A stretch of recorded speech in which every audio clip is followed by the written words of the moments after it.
तेज तर्रार बहू, भगवान ऐसी बहू सबको दे। छोटे बेटा बहू कई दिनों से मुझे मुंबई आने को कह रहे थे, लेकिन इनके जाने के बाद मेरी सहेलिया ने मुझे बताया था कि गांव का घर तेरा अपना है, इसे छोड़कर मत जाना। वैसे भी छोटी बहू तेज तर्रार है, उससे तेरी नहीं पटेगी, इसलिए उनके पास जाने की मेरी हिम्मत नहीं हो रही थी। ऐसा नहीं था कि यहाँ गांव में बड़े बेटा बहू मुझे बहुत प्यार से रखते थे। वास्तव में बड़ी बहू तो कभी सीधे मुंह बात भी नहीं करती थी। घर में उसके अलावा मेरा काम करने वाला कोई और ना होने से मजबूरन मुंह फुलाकर ही वो मेरा काम करती। फिर भी मैं सोचती कि चाहे मुंह फुलाकर ही सही, मेरा काम तो कर देती है ना, उतना ही काफ़ी है। मन में सावधान तो करना ही होगा, ये घर मेरा है, इसलिए मैं अधिकार से इस घर में रह सकती हूँ। यही सब सोचकर मैं मुंबई जाने से कतरा रही थी। पिछले कुछ दिनों से छोटे बेटा बहू कुछ ज़्यादा ही फोर्स कर रहे थे, इसलिए मैं उनके साथ मुंबई आ गई। घर में आने के बाद जब मैं बाथरूम गई तो बाथरूम में वेस्टर्न स्टाइल की टॉयलेट सीट देखकर मुझे आश्चर्य हुआ, क्योंकि जब फ्लैट बन रहा था तब मैंने ही जिद करके इंडियन स्टाइल की लेटरिन सीट लगवाई थी।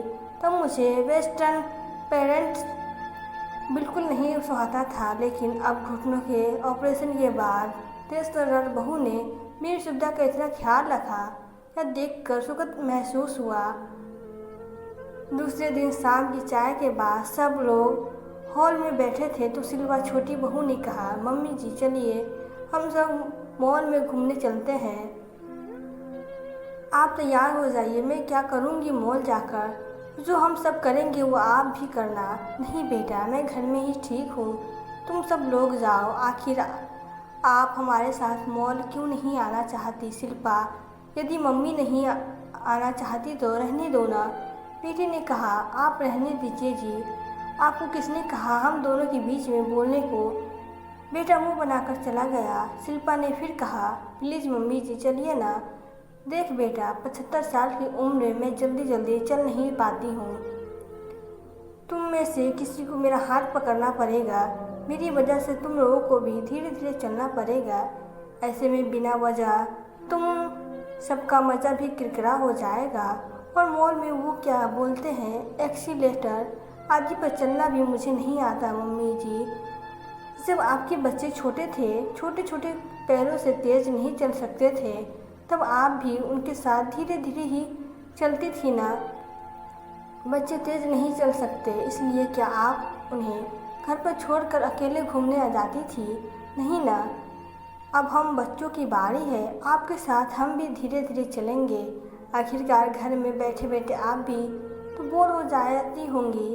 रहा सवाल एक्सीलेटर का, तो मैं हूँ ना, आप बस तैयार हो जाइए, मुझे अभी बहुत काम करना है। अब ज़्यादा खुशामद करने मत लगाइएगा।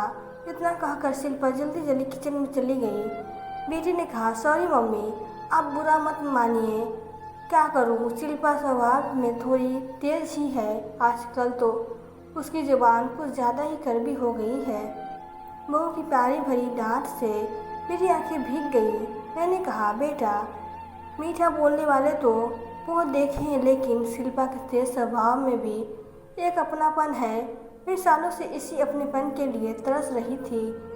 जाकर तू भी तैयार हो जा, नहीं तो तुझे भी डांट खानी पड़ेगी। मॉल में जाने पर मैंने देखा कि ग्राउंड फ्लोर पर तो ज़्यादा कुछ है ही नहीं, ऊपर ही जाना पड़ेगा। बहू रानी जिद करके मुझे मॉल में ले तो आई, लेकिन अब मैं एक्सीलेटर से ऊपर कैसे जाऊंगी? सब मुझे देखकर हंसेंगे, ये सब सोच सोचकर मैं परेशान हो रही थी।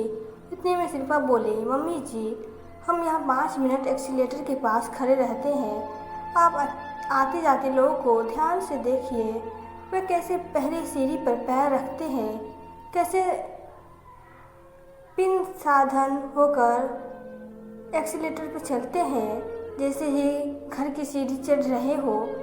सब अच्छे से देखिए ताकि आपकी घबराहट कम हो। मैं आने जाने लोगों को अच्छे से देखते लगी, मुझे किसी के भी चेहरे पर थोड़ा सा भी डर नहीं दिखा। ये सब देखकर मेरा डर भी कुछ कम हुआ। शिल्पा ने कहा, मैं आपका हाथ पकड़ कर रखूँगी। आप बिल्कुल ना घबराते हुए मेरा हाथ पकड़ रखिएगा।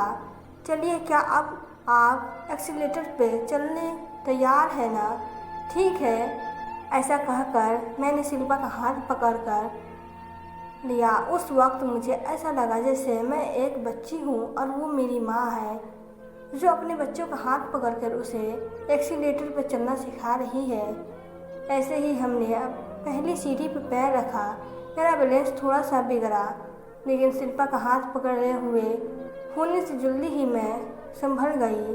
मैं कुछ सोचती उसके पहले ही हम लोग ऊपर पहुंच गए। जब भी मैं पिक्चरों में एक्सीलेटर देखती तब हमेशा सोचती थी कि काश क्या मैं भी कभी ऐसी सीढ़ियों पर चढ़ पाऊंगी। उस बुढ़िया को कौन ले जाएगा मॉल आदि में, मेरे साथ धीरे धीरे कौन चलेगा। यदि आज मेरी तेज तर्रार बहू ने मेरा सपना पूरा कर दिया। मैं मन ही मन ईश्वर से प्रार्थना करने लगी कि काश ऐसी तेज तर्रार बहू ईश्वर सबको दे। तो दोस्तों, आपको यह कहानी कैसी लगी? अगर कहानी अच्छी लगी हो तो वीडियो को लाइक करें और प्लीज़ चैनल को सब्सक्राइब करें। Thank you.